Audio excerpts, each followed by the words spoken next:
Hey, solopreneurs, Gabe here. Today we have Frank Irawo of The Calm Self. He is going to share his story on how he came about understanding himself to recognize the next steps of his success and how we can do the same. This is part of the What's Next series, and I'm excited for you to hear this conversation. Frank, thank you for being on Solopreneur Money. Thank you very much for having me. It's such a privilege to be on this platform. Well, I'm excited to have you in this podcast because you're going to be in my what's called the What's Next series, or this is the What's Next series. And we're going to talk about understanding ourselves um, in order to recognize what the next steps are so that we can then reach another level of success. And before we do that, though, I got to hear your story. So, one, you got to tell us where you're coming from because you don't sound like you're sitting in a podcast studio with me in Sioux Falls, South Dakota. That's for darn sure. No, I am not. I am in the UK, North London, Tottenham to be precise. Interesting. I come from Nigerian parentage, so both my parents are Nigerian. I was born in the UK, then went to Nigeria, grew up there for a couple of years, and then came back over to the UK in 1988 thereabouts. But I've now spent more time in the UK than I did in Nigeria. But it's good to have benefited from both cultures, as I get to appreciate the differences. But anyway, going to myself, I kind of studied applied physics, electronics over in Nigeria, then came over to the UK. And I was waiting for my results because I kind of left during the holidays. And then it transpired I needed to go back. I had a decision to make, go back and finish it or just continue over in the UK. And because of the job opportunities here, I just decided to stay and then moved into IT. So I went into information technology, did a couple of courses at adult education level, and then moved into IT, was an engineer for quite a while. And then in the year 2000 was my first attempt at, I wouldn't necessarily call it solopreneurship, but kind of being a bit more independent, if you like, because up until that time, I was full-time employed and I went what is called contracting. Unfortunately, I chose the wrong time to get into the contracting market because it's when the bubble bust. I don't know if you remember Y2K. The world was meant to come to an end when the computer switched over to the year 2000. So basically, the money was made before then because everybody was kind of afraid of what was going to happen. And then eventually, when we switched in 2000, the world didn't come to an end. The market kind of went a bit flat. I did have a contract going, and then I went on holiday. And I kid you not, the day I was coming back from my holiday was 9/11. And for some weird reason, I don't know how it's related, the market just went flat after that.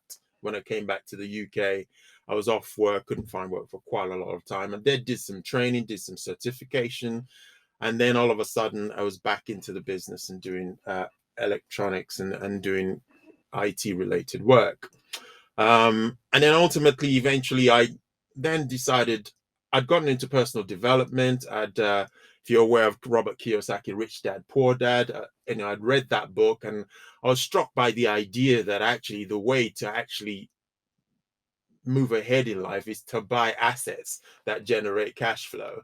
And I began to become aware of residual income and making money make money for you, that kind of thing. So my idea was to go into shares and also investment property and things of that nature. And my idea was once I'd done all of that and I had enough money to replace my existing income at the time, I was then going to be a coach to help other people develop and learn how to do what I'd done. Unfortunately, things did not go well. I'll probably give more detail further down the line, but needless to say, I went from trying to replace my income to actually almost being bankrupt, which was quite a very traumatic kind of experience for me at that time. But it also turned out to be a great turning point for me, where I was able to then learn and understand my problem with defining what success was and what I thought success was, and understanding that you don't really know yourself till you come under financial pressure, and that brings out things in you that otherwise may have been hidden. And that's what I discovered. So it was a time of exploration for me. And I began to understand that my paradigm at the time was I believed that my success was based on how much money I had and how people perceived me, rather than me realizing that I was a success going somewhere to happen. So inside out rather than outside in. And that basically became the focus of my work when I eventually brought myself back to from the brink, and I was able to then begin to help other people see what I saw and help them transition into a place where they live the life that they wanted to live and define success, what success was for them. And I normally look at three areas: the impact you're making in the world, the quality of your relationships, and the clarity of your thinking in terms of how you see things. And those three combined, if we get those moving in the right direction, would begin to produce what I call success. I got a couple questions, just kind of follow up questions based on your story, your intro. One, maybe somebody else is thinking this too as they're driving down the road, but my thought process is, what were the cultural differences that you noticed going from Nigeria to London? Has nothing to do with solopreneurship or and that, but I'm just curious, what was the differences for you? Well, there's a lot of differences because in Nigeria, the culture was very much, and I think that's where it came from. The idea it's how you're perceived is more important than how you really are. So what it did was it fosters people who were ensuring that they had the trappings, even though they might not have had the foundation that could sustain those trappings. So you have a flash car, you have lots of titles in front of your name, and people kind of shouted you out and things like that. So that was very much the draw, was kind of being seen as successful, not necessarily. And that's one thing that came out in Robert Kiyosaki's book as well, that he says a lot of people who have the wrong kind of mindset do everything they can to drive that flash car up front so people will be impressed, but not have spent the time to build the assets that would easily have generated that on a sustainable basis. So I think that there is that cultural difference in that regard anyway, from that perspective. Obviously, there's other differences in terms of the reliability of the infrastructure and the opportunities as well, like I say, which is what eventually brought me over here. I would say one thing though, from the Nigerian point of view, they are very entrepreneurship based. So they think business first before job, whereas over here it was more job, and it's only certain few people who would go and start their own business. So there is that element of that. That's interesting. I appreciate you sharing that because I did not know that the Nigerian culture was more let's go start a business versus get a job.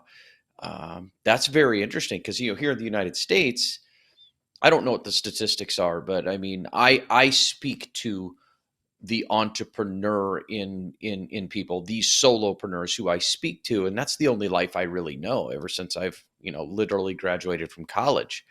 But it's interesting. The American way is go to college, get a job, work at that job, build up for retirement, retire, go do what you want to do. And I kind of think we got to turn that on its head. If whether you go to college or not's another question, a whole nother podcast.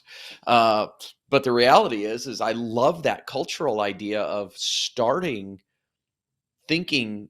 The mindset is let's go build a business. Yeah, and it's because the way they think is, to them a business is I am here, and they're probably more solopreneurs than people who build big businesses that employ lots of people.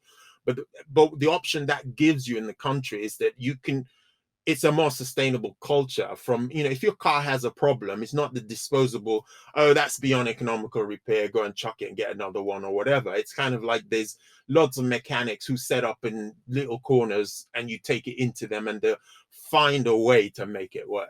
And so it was a shock for me when it came here, oh, some little problem with something, rather than go and find someone who will fix it. You'd be like, oh, it's not worth trying to fix that, chuck it and buy a new one. Interesting. I did not know that. That's interesting. And so that's a cultural difference between Nigeria and the UK. That's very interesting. Yeah, it is. Interesting. Is there anything else that stands out, that entrepreneurship versus job of differences there? Yeah, so there is also the idea that the ability to network and leverage your network in there. So it's very much, it's a culture of who you know.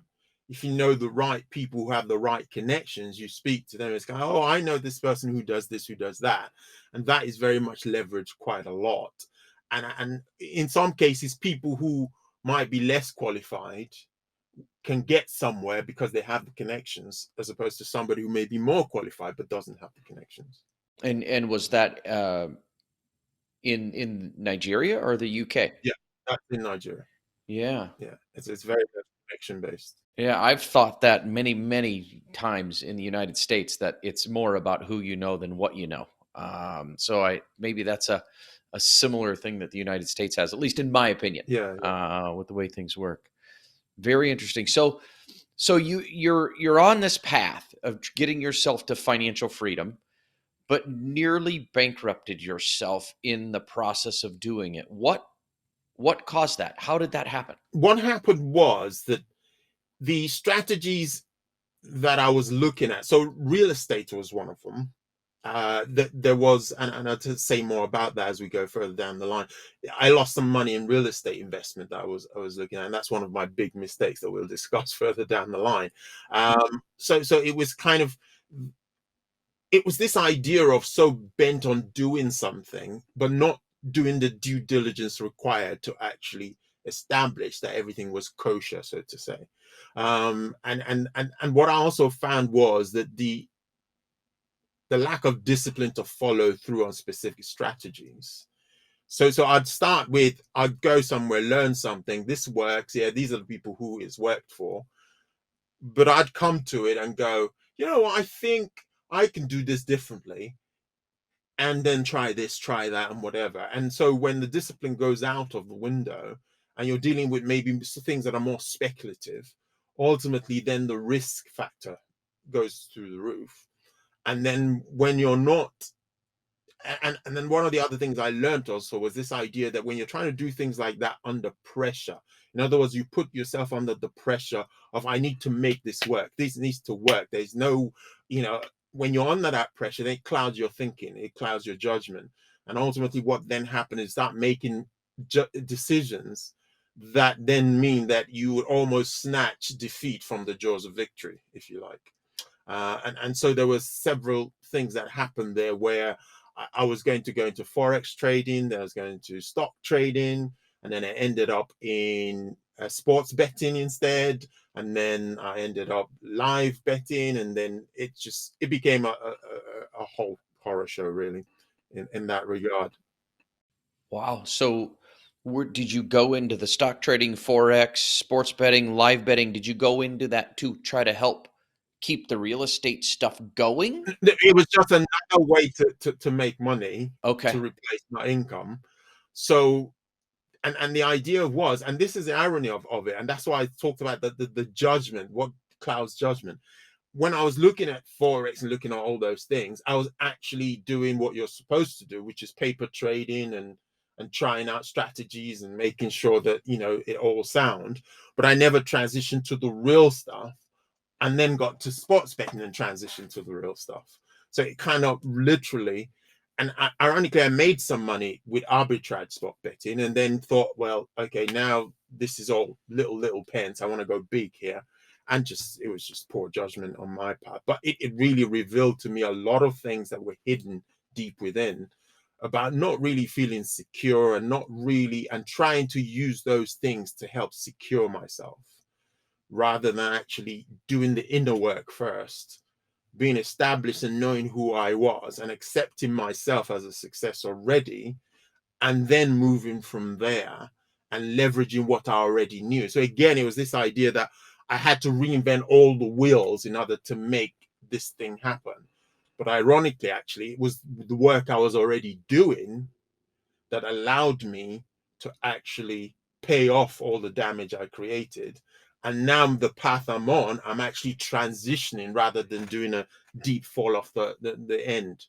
So I'm transitioning into solopreneurship rather than a just sharp drop. So that takes me to what you're doing today, because I think that's a fantastic transition into coaching people through this piece of the puzzle. So help us understand how you understood yourself and then started to recognize then the steps that you needed to, and help us understand that if you would. I've always been someone who was conscious of the fact that we're more than just our bodies and we're more than just our minds. I think there's an essence to us that's beyond that.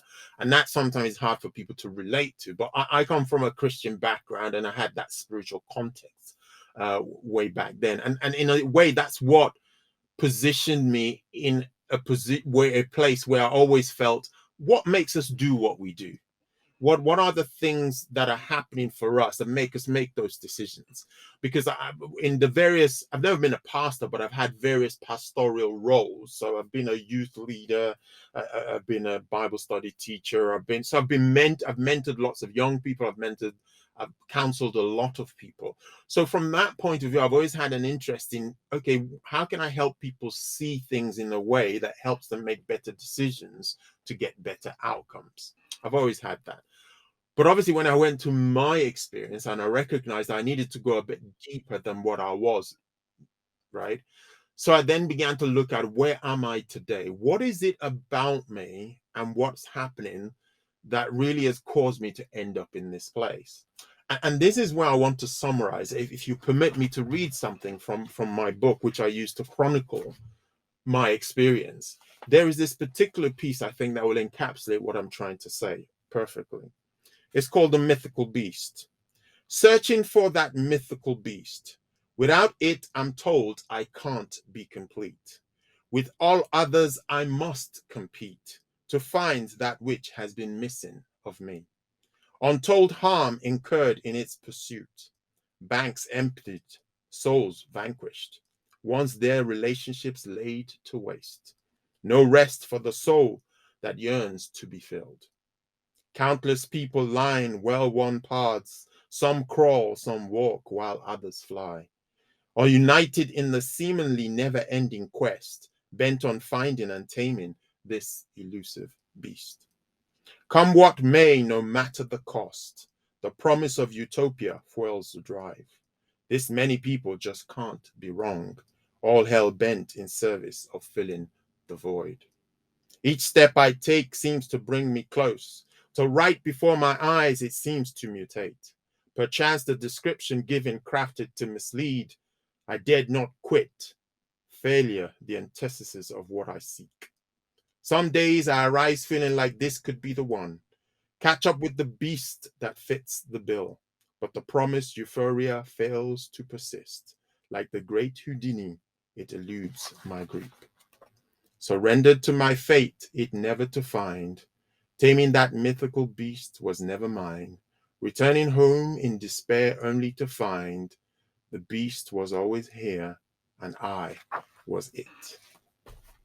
I love that. Absolutely love that. So help me understand that. So basically what that's charting is, what I discovered is that I had a premise that said, if only I could earn this much money, I would be a success. Then I'll be happy about myself and I'll be validated. If only, and in that pursuit, I did not recognize what I already had that I could be leveraging to actually manifest that success.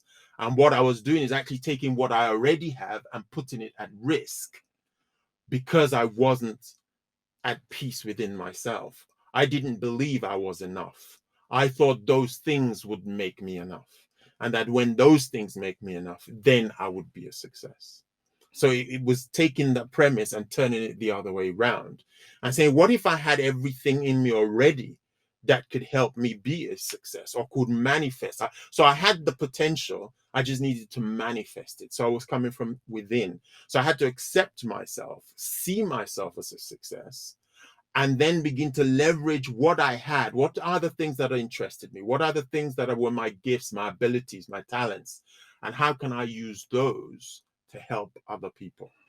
And that will be the pathway to success. And here we sit. You are correct. We're on that pathway to success once you've figured yourself out, is the simplest of terms. Right, indeed. And so then, answering your question further then, so the question then was, what was the best way to take what I had learned and help people? Now, in my previous incarnation, I was the one who told people So you'd tell me what your problem was, and I'd tell you, okay, try this, do this, do this, do that, and do that, and that.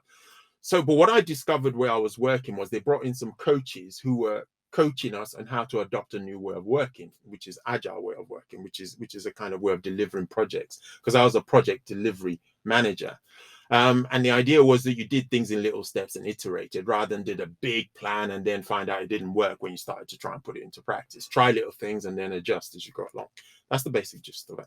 Anyway, that wasn't the point. The point was the way in which they tried to get us to adopt it was a way that they brought in you and helped you do your own thinking that caused you to arrive at your own answers, which means that you are more bought in to the process because you want somebody telling you what to do.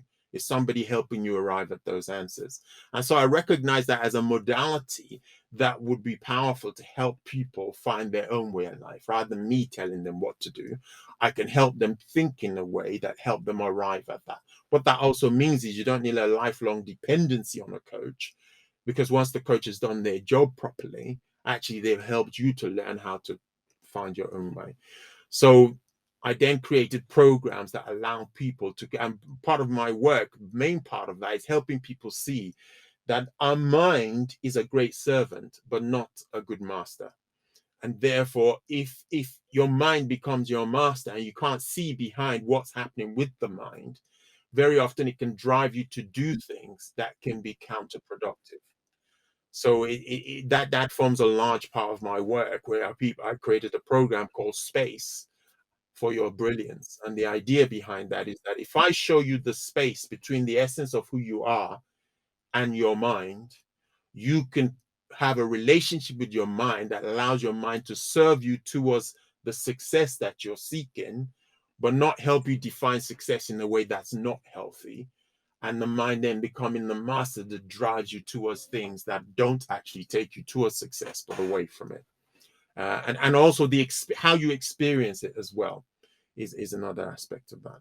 So experience is created from the inside out, not from the outside in. And very often we wait before we actually experience success, because we create a story that says, when this happens, that's when I will allow myself to experience it. But we can experience the measure of success we have right now and enjoy it and keep doing so even as the opportunities expand and the outcomes expand. So if someone's listening to this and they're saying, "Okay, I love this. This is great." But how do I convince myself, or how do I get myself to start to experience what I have now as I'm on this journey to success, or on this journey to what I'm going to do next? I mean, how does someone today think that through, or how do we get that understanding that we're actually that they're already enough with where they are? I think so I'm a big believer. So a big part of my work is this idea that insight creates transformation. So I call myself a transformation coach for that reason, because it's based on insight. So the insight first is to understand that you are not your mind, but you are the one who observes your mind. So that's where the space comes from. So when you appreciate that there's an essence of you that is beyond mind, and then you understand that actually, because you experience and everything you have is from the inside out, you already have everything you need within you. But to experience that, you need to be aware that that's the case. So understanding is the first thing. The second thing then is actually to become aware of the things that are good for you today. So that's where you come to a gratitude list of, okay, what do I have now that I can celebrate? So a major part of the things that happened for me was this idea of, I was being a person who wants to create impact in the world. And my story was, when I become rich, I'm really going to do good things in the world. That was my story. Until I recognized that actually, if I keep waiting, that day may never come.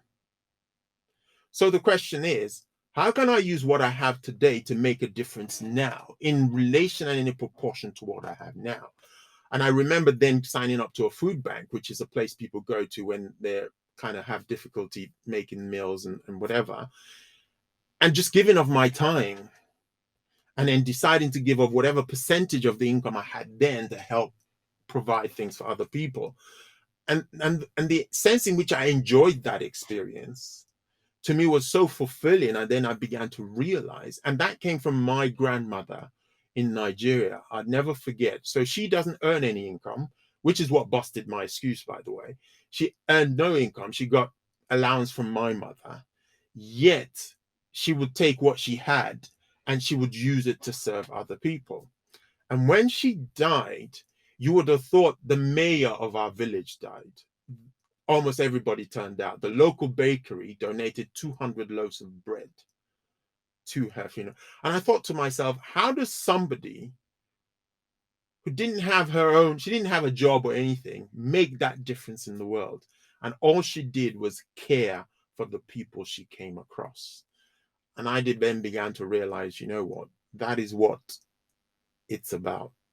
It's about taking whatever you had as a gift, as an ability, as a knowledge, as a skill, and start serving people now. And to a lot of people who might want to be solopreneurs, actually, and you don't know how to become one or what to do, start with what you have. Because I think that was my mistake. I kept thinking I had to reinvent some wheel somewhere.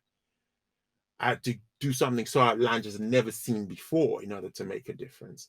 But actually, I already knew that I had something. I liked helping people figure things out. I liked help people transforming the experience that they were having. So why not use that as my means of service in the world? And if I happen to make income from it, I think that's beautiful too.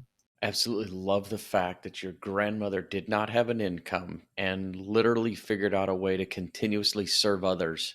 What an amazing example for you. Yeah, it is. I call her my Shiro. Yeah, she definitely is Shiro. And then when the story of the bakery, donating 200 loaves of bread for the funeral. I mean, that is what that's making an impact. And she didn't need multiple businesses or multiple millions to make an impact, which is a tremendous lesson for everybody listening. It is indeed, and that's why I believe all of us, without a doubt. I think that's why, unfortunately, sometimes when when things get defined for us as to what it means to be successful, we can miss the success we already have. And if you indulge me, there's a piece I want to read around that called "World Changers."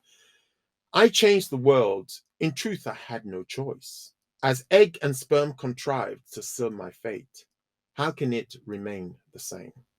I changed the world. In truth, does it really matter? For whatever course I take, be it for better or worse, how can it remain the same? I changed the world. In truth, I did try not to. My energy I could not contain, reaching, touching, transforming. How can it remain the same? I changed the world. In truth, I can choose showing up fully, embracing all there is. How can it remain the same? I changed the world. In truth, we all do.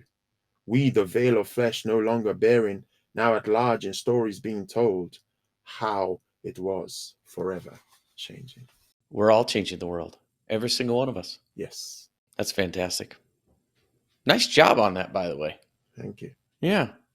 So basically, then, in simple terms, in order for us to recognize what our next steps are, we really need to look within and we need to figure out what it is that we already have that is great in this world that we then can use, understand that, and then us as solopreneurs, how can we utilize those gifts and those talents to serve others, whether it is in the form of, like you said, as a food bank or your grandmother, helping, or even using it, like you said earlier, to make a profit, which, yes, you are correct. Making a profit as a solopreneur is a beautiful thing. It is necessary to keep us from becoming a nonprofit or a business that is no longer around. Yeah. Is there anything else you'd like to share in regards to this concept that we're talking about? Yes. The other thing I'd like to share is this whole idea of, and this is one of the things I discovered in my experience. Part of the reason why I got into so much trouble was I had this mentality that I had to figure everything out myself. So I kind of always was kind of going through life struggling and thinking, well, if it's to be, it's up to me. I've got to work it out. And so as a result, where I could have asked for advice, where I could have sought professional help in some instances, or for example, in the instances of the investment I made, if I'd sought maybe to converse with other people or people who have done similar things, then they could have pointed out to me, oh, do check this or do check that, or do this kind of things. And so in a way, that was the first time that I got so low that I recognized that I really can't lift this on my own. And that's when I confided in a friend and started talking and chatting, and he then advised me, okay, you need to talk to this, you need to do that. And really that helped me become more aware of the power of leveraging relationships. And there's probably somebody in those solopreneurs' lives right now who can begin to add value to them if they will just talk to people and say, oh, I've got this idea, I'm trying this and whatever, what can I help? And I'm sure people like yourselves who would help them with financial advice and things like that as well. Not a bad thing. And if you indulge me, I'll just read one piece here that talks about giants, because I think we don't recognize the giants in our lives already that can help us, that we can stand on their shoulders. Standing on the shoulder of giants, never before seen perspectives coming into view. Insights once obscured, now exposed, seen further than ever before. Standing on the shoulder of giants, felt more capable than I ever could. That which I feared lost its power over me, seeing it for the imposter that it was. Standing on the shoulder of giants, grateful that they would let me, as I perused endless possibilities, filled with hope of a better tomorrow. Standing on the shoulder of giants, I got help and persevered, gained courage and found my feet to stand taller than ever. Standing on the shoulder of giants was the next upcoming generation. That shoulder was mine for all humanity to stand taller, so none has to start from scratch. I've had that phrase in my head this whole week. Wow. Standing on the shoulders of giants. And I had no idea you were going there today. But I have actually been thinking about that, about how others are around to help us. Mm. And there's always been somebody who has done what you are going to do. They've done it before. Maybe not exactly the same, but somebody's done it already. And I honestly don't know why that has been in my head all week long. But it has, which is pretty crazy. That's almost like goosebumps time. Yeah, that's the cosmic intelligence working there. That's the universe bringing us together, Exactly. which is pretty darn cool. Indeed, indeed. And there's a piece in there called The Perfect Universe that says exactly that. It's like you will get, I mean, if you think about it, the fact that we're here talking to each other is because I made connection with someone else who said, oh, it'd be nice if you could talk to Gabe. So, I mean, there's so much out there and that's the premise of the book, really. The dream is an acronym for discovery, recovery, envisioning, action, and manifestation. And the manifestation piece is pointing to this idea that actually we think we're in control and we're trying to do all these things. And there are things for us to do, which is why there's an action piece in there. But actually, we're participating in the unfolding of the universe, which has a bigger picture of how everything interconnects and interrelates, how we make it the world a better place to be in. That is fantastic. And since you brought it up a couple times, before we make the transition to the money questions, you have a book. Tell us about the book a little bit more, if you would. Right. So it's a book called Dream. It's probably showing the opposite way around on there. And it's effectively, I do a lot of my work using poetry, as you might have worked out. And actually, I use that in my coaching because, like I say, I believe in insight. So the idea is that I give the piece. So I speak to a client and we kind of bounce things around, find out what is it that we're exploring.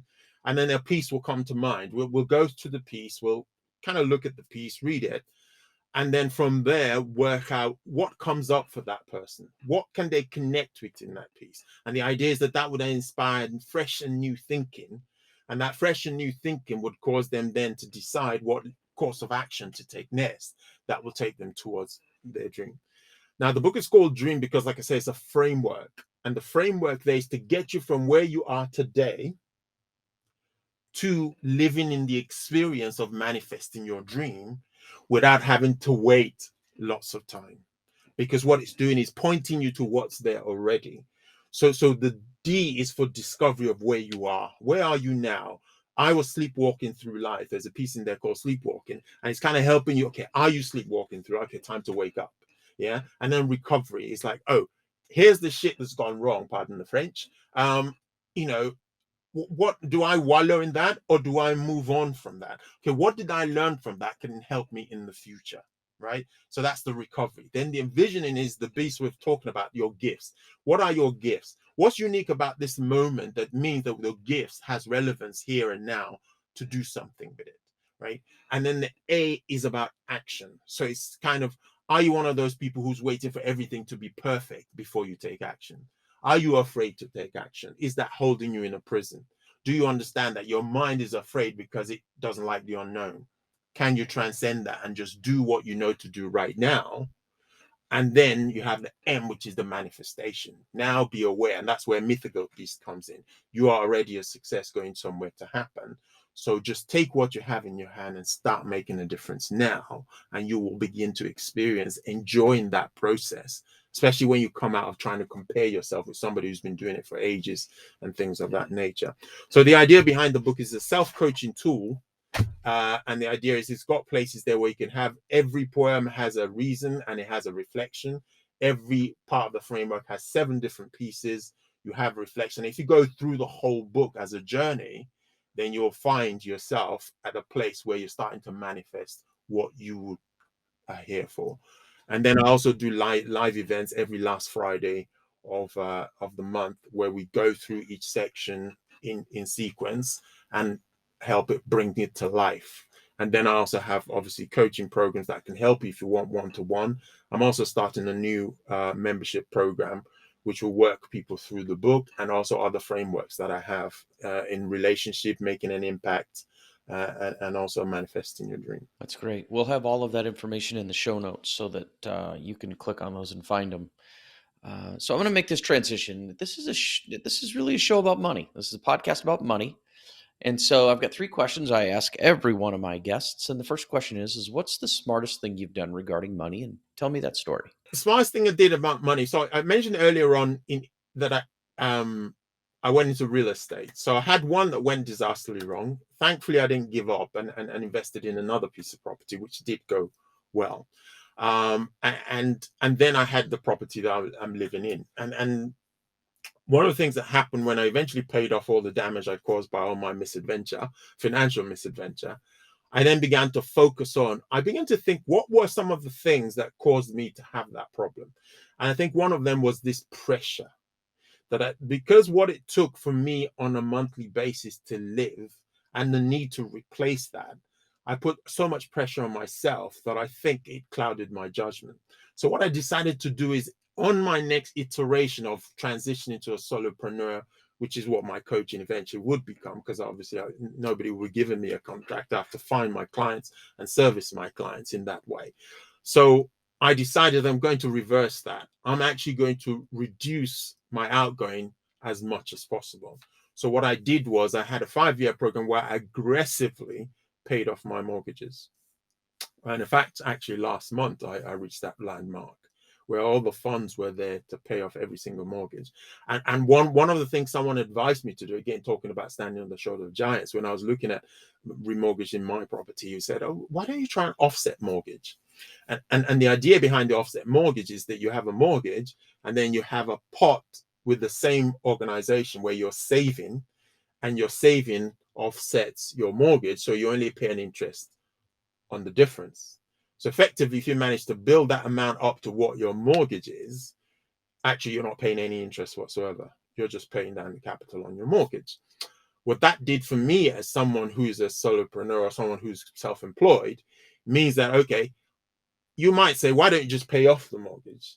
But actually, I might need that cash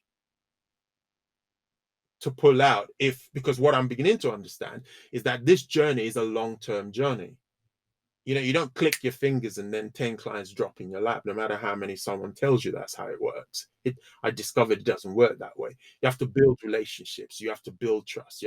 So while all that is happening, it's important to have some money somewhere that I can reach into so I don't have the pressure. Because here's what I discovered. When you're talking to people and the pressure of how much you need to earn from them is there, that energy seeps into your interaction with them. And people, I don't know how they do it, people can smell it. And it doesn't do well for building relationships that will allow people to choose to work with you because they see the value, not because you're pressuring them into it. Yep. I don't even need to go any further. That is very clear. You need to not have so much pressure on it, because you're right. They can smell it, they can feel it, they can tell you're desperate for a sale, and that is not a good place to be. So I appreciate that you have gotten yourself to a position to be able to make that transition. So good on you. That's awesome. Thank you. So let's go the other side. What's the biggest mistake you've made regarding money? And tell me that story. Yes, I've been teasing this one. So, um, so it was my dream, myself and my wife. So my wife, and we have two children who are grown. One's 29, one's 21. So our plan was, get a bit older. We're going to buy a property in the US. We loved Florida because my wife is from the West Indies, from Grenada specifically, and so the idea was we'd kind of settle in Florida. It's a quick hop over there, and we like the weather and whatever. So the idea was to get a property. So we went for an off-plan property. Now, the business that introduced us to that possibility were based in the UK, but they were kind of middlemen between us and the actual developers in the US. So they kind of sent us all the information. I looked it up. Yeah, it looked legit and whatever, and I paid my deposit. And then when it came time to kind of look at tying things down a bit further, things went quiet. So then it's like, okay. So I then made contact with the people in the US, and then they informed me that they had not received any remitted funds from the people in the UK. So in one foul swoop, 20K went down the chute. That was a painful one. That is a painful one. That's unfortunate. It is very unfortunate. But like I say, I was so keen to make that happen. The idea was we'd have it as a holiday home, and we'd let it, so we'll get some investment we'll get some money from there, and if we want to use it a couple of weeks a year, we'll get to use it. And that never happened. Oh, that's unfortunate. Yeah.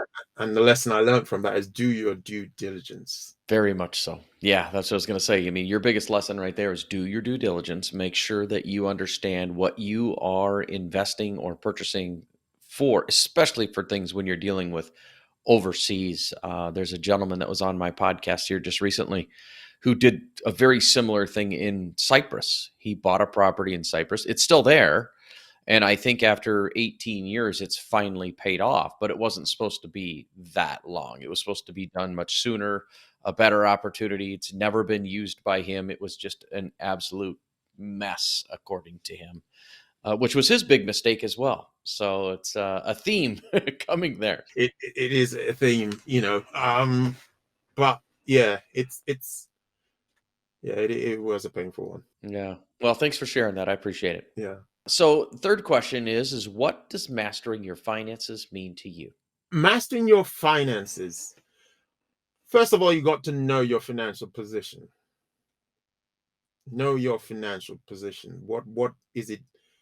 And don't mistake, and this is something I learned from Rich Dad Poor Dad, don't mistake assets for liabilities for assets. So an asset is something that makes you money. Liability is something that costs you money.